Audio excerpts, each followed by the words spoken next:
Today we are living in the era of cloud-based technology, and in the world, where we are surrounded by so many, different type of social media apps. We have social media apps, like Facebook, WhatsApp, Twitter, and we have so many, different type of smart gadgets like smartphones. We have nowadays. We have smart watches in which you can monitor your health, and also you can monitor, you can look up the temperature, and so many things are there, right?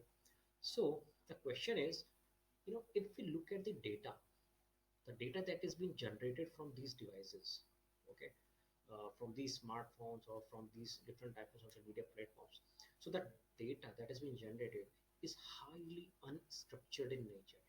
Okay, highly unstructured means the data that is being generated from these devices, we cannot directly transform these data into the structured manner. Okay, or we cannot directly store this data in the form of a tables, or like in the form of CSV, or we can store that data in database, so that we can do some further data analysis of further analysis of this data, right?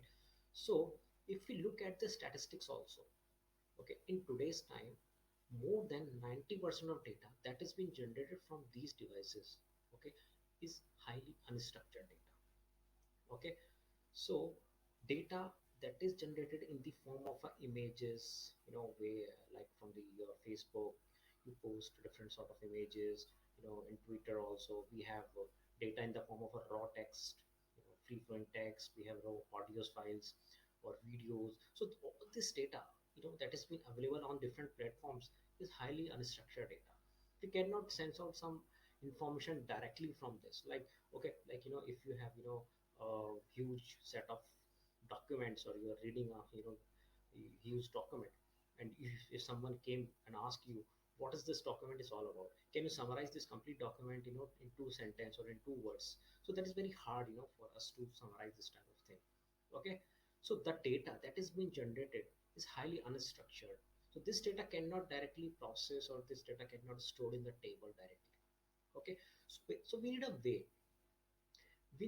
so that we can handle these different type of data, and we can transform this data in such a manner so that a meaningful information, or the knowledge that we are looking from this data can be extracted, so that we can make use of that data in further analysis, or doing some predictions, or when it comes to some recommendation on the basis of reviews that user has given for some product.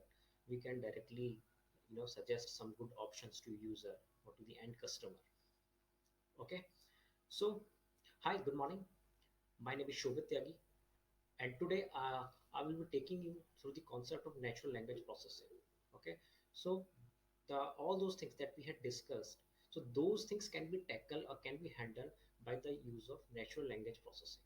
So, okay, so all these factors gives rise or gives growth to the generation of natural language processing. So nowadays so many advancement is done in the field of natural language processing. Okay, so many researchers, so many different set of algorithms that is done in implementing in today's natural language processing era. Okay, so in the upcoming videos I will be taking you through the complete set of giving you the complete brief about what natural processing is, what are the application of natural language processing. Okay, what are the tasks that can be achieved using natural language processing, and also we will do some hands-on on the natural language processing also, where we will try to convert the unstructured data into the structured manner by doing by passing through the various stages of natural language processing that has been required in order to transform the unstructured data into the structured data. Okay, so thanks for watching. Let's move further and we'll see what natural language processing is all about. Thank you.